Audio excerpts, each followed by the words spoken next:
Yeah. Okay, so we have spent some time talking about how to fill in the missing pieces in both arithmetic and geometric sequences, right? What this is all about is they want you to figure out with the same starting and same ending number, you can do both, okay? So let's practice these a little bit. So if you know that it's an arithmetic sequence, then it's adding, and it's adding 1, 2, 3, 4 times, okay? So the question is, what can I add to 3 4 times and get 48? So that's how you set up that equation, okay? To figure it out for the geometric one, you're multiplying. It's still 1, 2, 3, 4 times. But now you're saying, what can I multiply 3 by 4 times to get 48? Okay?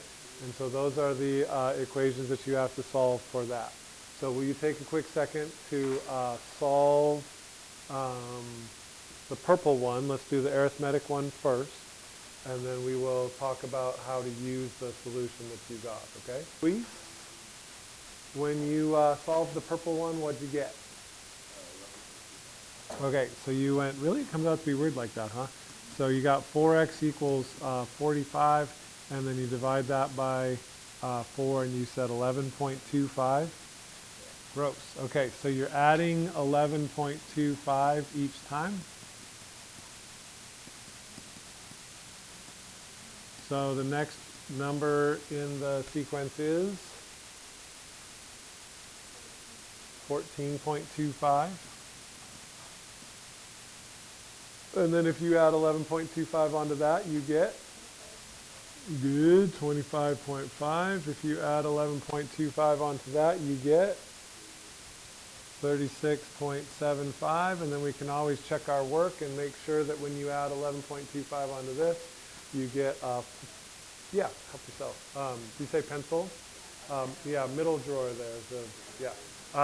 And then you do end up with 48, so that works, okay? Okay, any questions about how I did that?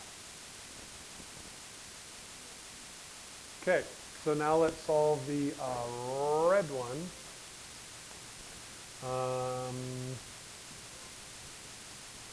So, Jaron, what would you do first to solve this?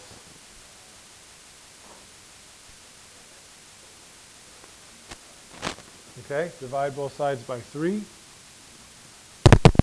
Ooh, fun. So x to the 4th equals 16. And then how do you figure out what x is if you know x to the 4th is 16? 4th root both sides. So x is equal to the 4th root of 16, which is 2. So that means you're going to go times 2, times 2, times 2, times 2. So 6, 12, 24, and then it would be 48. Okay, Talia? So that's what you can do on the calculator. You go 4,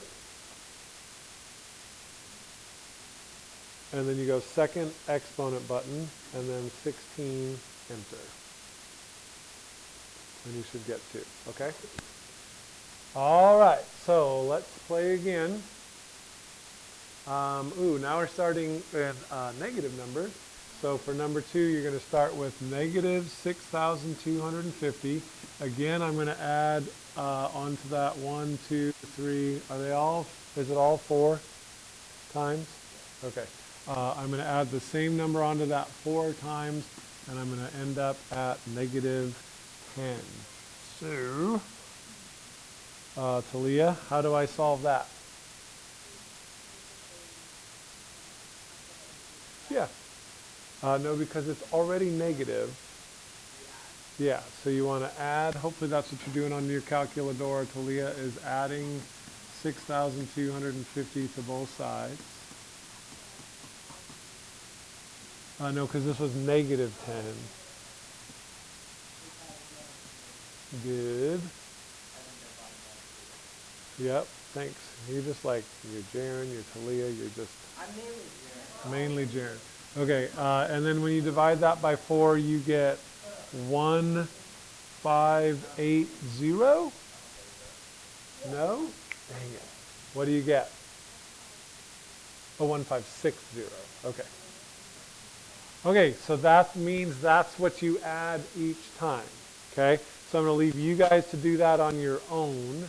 That looks like calculator work to me. If you go negative 6,250 plus 1560, and then you don't have to retype it each time. You can just go plus and then plus, and it'll just add it on to the previous answer. Okay? So do that real quick. Let me know when you're done. All right, let's do the multiplication one now. So again, I'm going to start with negative 6,250. I'm going to multiply it by the same number 4 times and get negative 10 as an answer. So this is going to be a wacky one to solve, but I think it's going to work out, hopefully. Let's find out. What do I do first to solve that, McKenna? Divide by negative 6,250.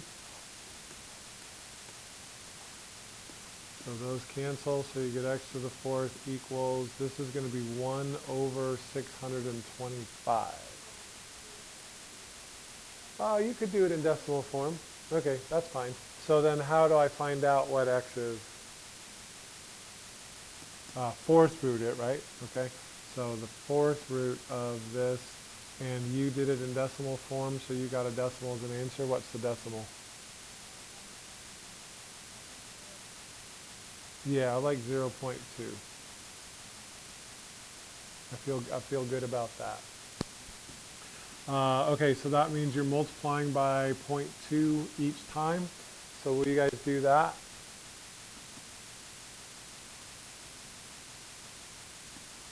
To fill in those blanks. Okay.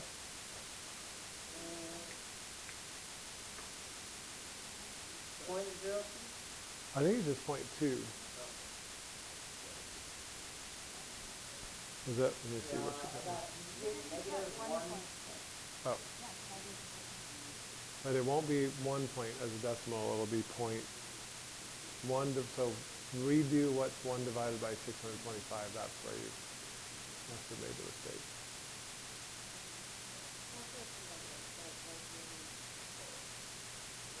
Nathan, did you say that's not what you got? Yeah,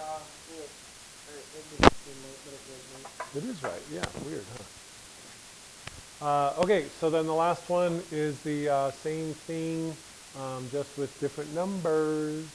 You guys try that on your own, both the arithmetic and the geometric. See if you can get through that on your own. Okay, so I'll give you about 5 minutes to do that.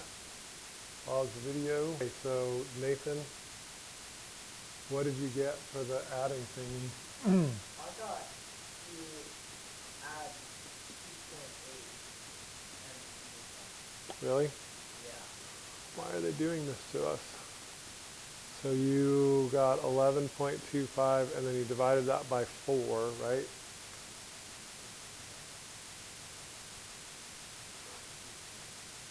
$2.8 divided by 4. Oh, well, you didn't say that. 2.8125. So if you want to get exactly to negative 0.75, you have to add the whole stinking thing. Yeah. It is dumb. Yeah, I don't know why they're making us do these weird decimal ones. Talia? Okay. Oh, so interesting. So you just did it into the positive instead of the negative. That's okay. Yeah, that's all right. No, you're good. All right, and then for the geometric, did anybody figure out what you have to multiply by each time? What is it? 0.5, is it? Okay. So that's not too bad. So negative 12 times x to the 4th equals negative 0.75. X to the 4th equals 0.5 divided by 12, which is 3 and 48. You just did it as a decimal. And you got what? Oh, 0.65. Okay. 0.65 or 0? 0. All right, so that's a gross one, the number 3. But I guess the idea is if you know how to do it, then even the wacky McCracky decimals won't ruin your day. Okay. You have to multiply by 0.065 each time. No, that's that as a decimal. Ooh. Oh, that's this as a decimal. I see. Okay, thank you. And then when you did the 4th root of that, you got 0.5. Oh, I see. Okay. Okay, so you just have to multiply by, thank you, multiply by 0.5 each time. Nathan.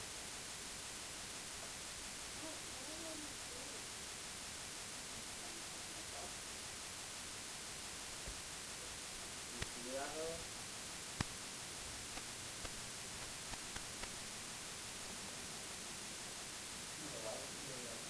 though? Okay. You're doing the multiplying one? Okay, that's because this is supposed to be, when it's, so the exponent it should be times x to the 4th. Okay, then it's not x to the 4th, it's 4x. Yeah, when it's arithmetic, because that means you're adding the same number 4 times, so that's 4x. And then when it's geometric, then you're multiplying, okay? All right, let's turn the page. Let's take a look at these weird ones. We have never talked about these letters before. I don't think that you should really worry about them too much. R stands for real numbers. W stands for whole numbers. Don't ask me why. Z stands for the integers. And N stands for natural numbers. The E just means that that X is one of those things, okay? So if you're going to do a continuous function, then that means that you can include decimals, right? Okay, well, whole numbers is no decimals, so that's out. Integers is no decimals, so that's out. Natural numbers are 0, 1, 2, 3, 4, 5, 6, blah, blah, blah, blah, blah, so that's out. And so the only one of these that includes decimals is real numbers, so the answer choice is A,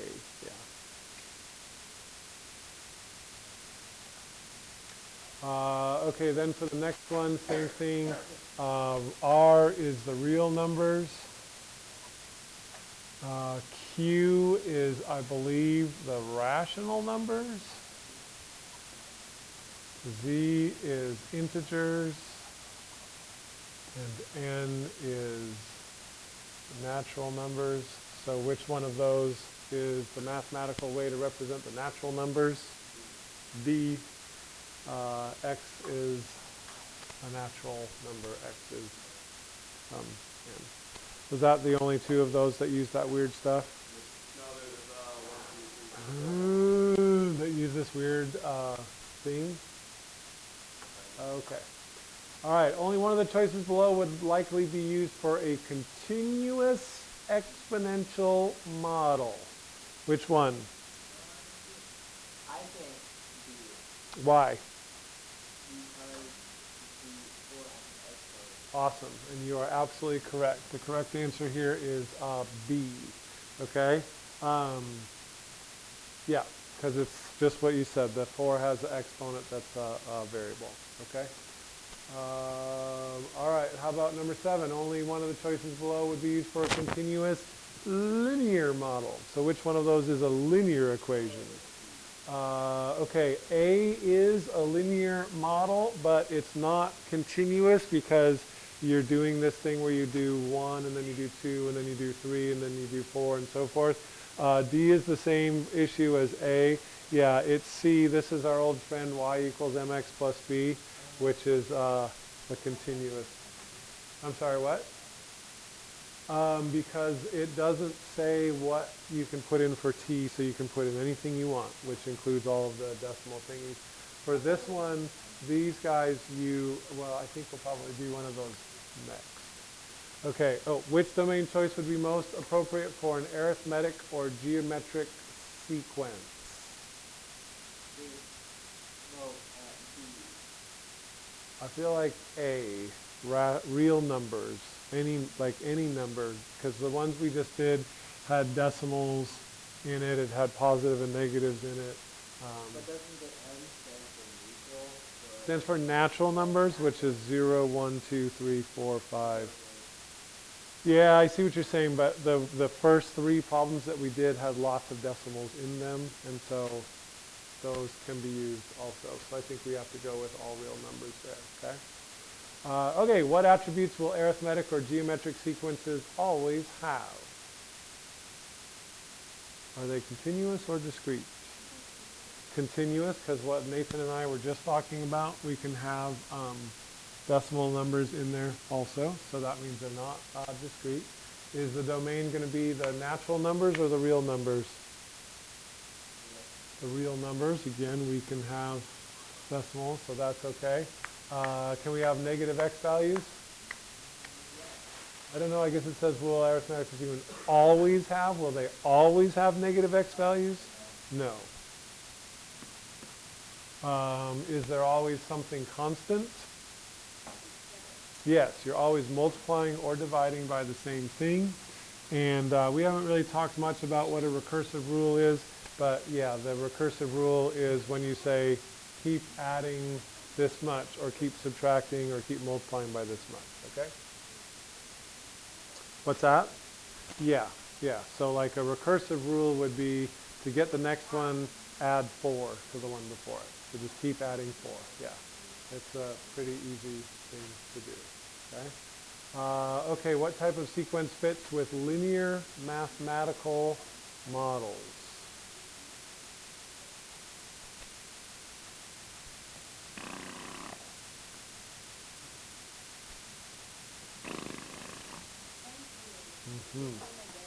All right, I'm glad I could help. All right, so I really like these last questions because they give you a little pep talk. Write the explicit equations for the tables and graphs below. This is something you really need to know. Persevere. Do all you can to figure them out. Like, please try. Okay, pretty easy. Arithmetic or geometric?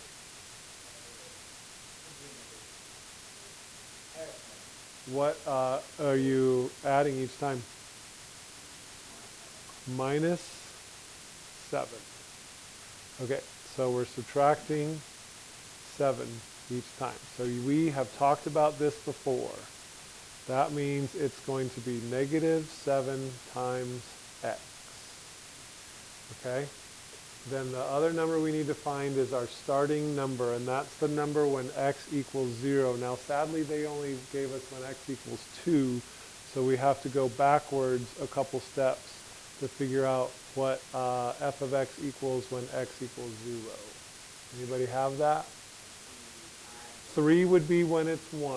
We'll have to go back one more step. Yeah, so it would be 10. So yes, what you said is absolutely right. I have to add 7 to go backwards.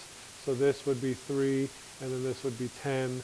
So my formula is negative 7x plus 10. Okay? It's nifty, isn't it? Yeah, it's really nifty.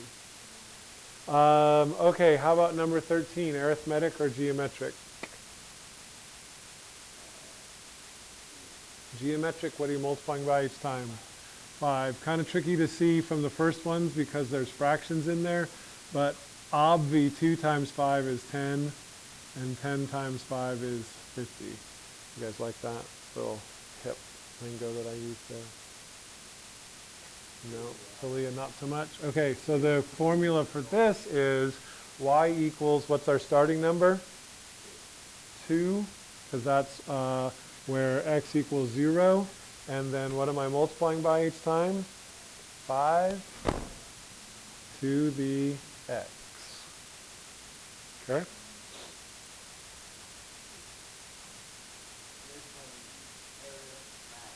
What are you adding each time or subtracting each time? I don't think 48 plus 24 is 96. Yeah. Okay, what are you multiplying by each time? Times 2, yep.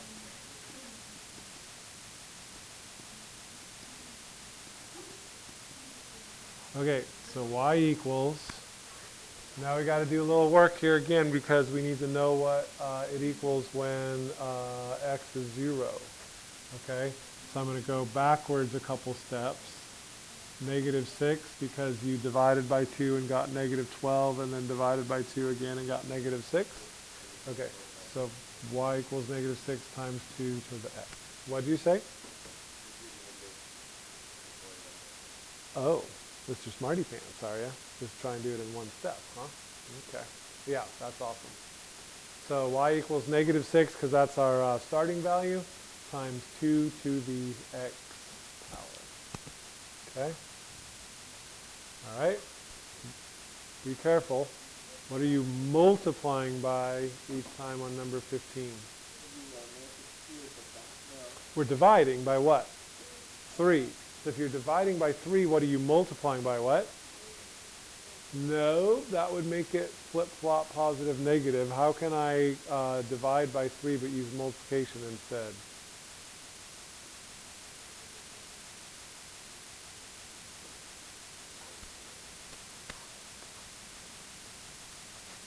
Times 1/3. So multiplying by 1/3 is the same as dividing by 3. I'm going to go one more step into the future this time again to figure out what f of x equals when x is 0. What is it? What is it? What is it? 1. So what's my equation? 1 times to the x. Okay? Okay, so now we're going to some graphs. Okay. The slope is, oh, you want to jump to number 18 for some? Can I have it be -1? Oh, yeah. It's going down? Yeah. Okay, so that means it's -x. Where does it cross the y-axis? X 1, so that's -x plus 1. Okay. How about this one? What's the slope of that one that Nathan skipped? Down.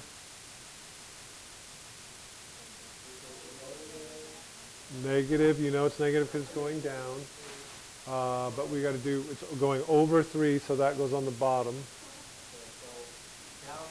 Good, down 1 over 3. So the slope is -1/3 x. Plus 2, because that's where it crosses the axis. Okay? Okay, and then this one, number 17, hopefully you can recognize from the shape of the graph that it's not linear, it's exponential. Where is that crossing the y-axis? At what? 1, right here. So that's my starting point, y equals 1. You were thinking of the x-axis, and you're right, it never does cross the x-axis. What are you multiplying by each time? This y value is 1, and then the next y value is 4. So what are you multiplying by each time? 4. So it's y equals 1 times 4 to the x.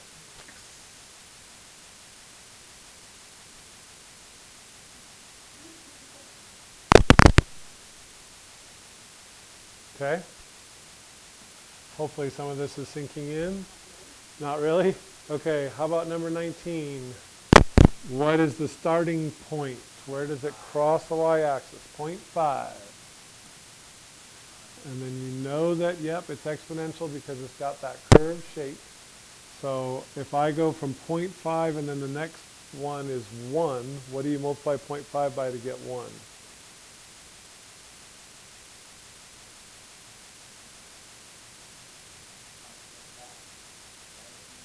0.5 times 0.5 is 0.25. 0.5 times what is 1?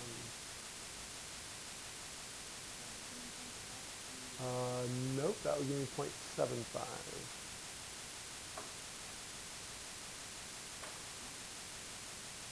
Let's move to the next point, huh? Let's get away from the fractions. So this point right here, what's the y value of that point? 1.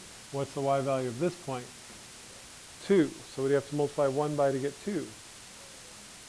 1 times what is 2? Right. So you're multiplying by 2 each time. 0.5 times 2 is 1. 1 times 2 is 2. And then if you looked at the next point, it's 4. 2 times 2 is 4. So that one is just doubling each time. Okay? All right, another linear one. What is the slope?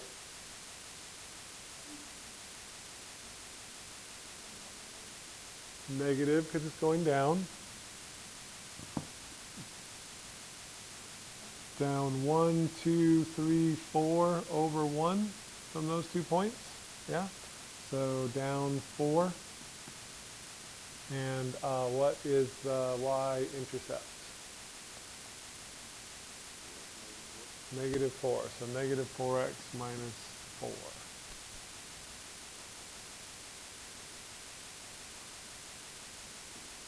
All right, and then they said number 21 is a challenge. That's because it's going like down. But let's see if we can figure this out. Y equals what is, where does it cross the y-axis? At 1. And then this one is 1. The next one is, ooh, yeah, this is kind of gross. This is 0, and then that's negative 2.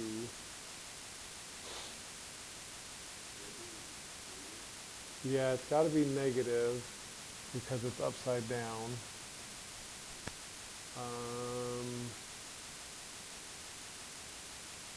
Is it just negative 2?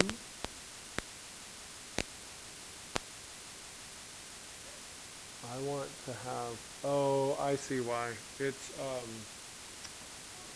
been moved up 2. There's a plus 2 on the end.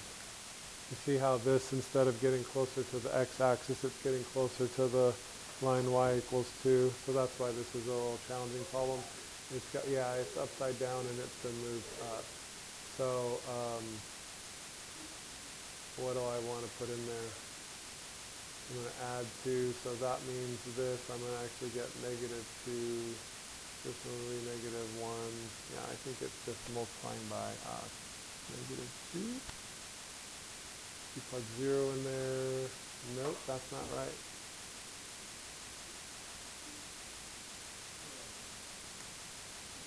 Try negative 1. If you plug 0 in there, you get 1. Nope.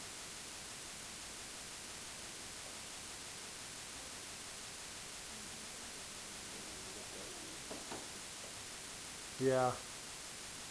Oh, sorry. Okay. This has to be negative. Right. Okay. So the first one is negative, and then this is 2. And if you plug in 0, that's 1. That's negative 1 plus. Yeah. Okay. Yeah. That's a weird one. Okay. So tomorrow, Jaron, Riley, Dylan, and everyone, I'm going to give you a little short quiz. It's going to have 5 problems on it, okay? Your quiz is going to look like this.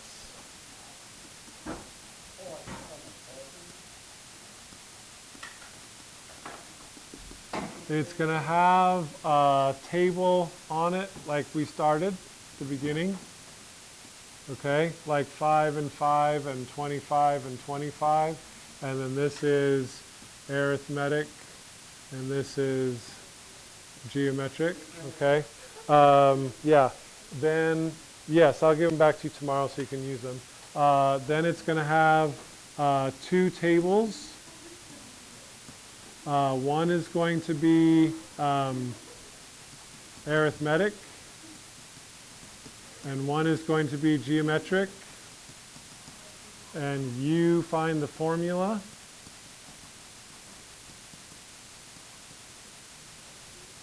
Yep.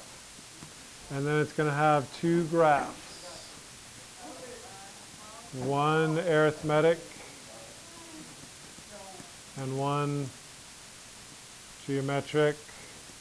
And again, you find the formula.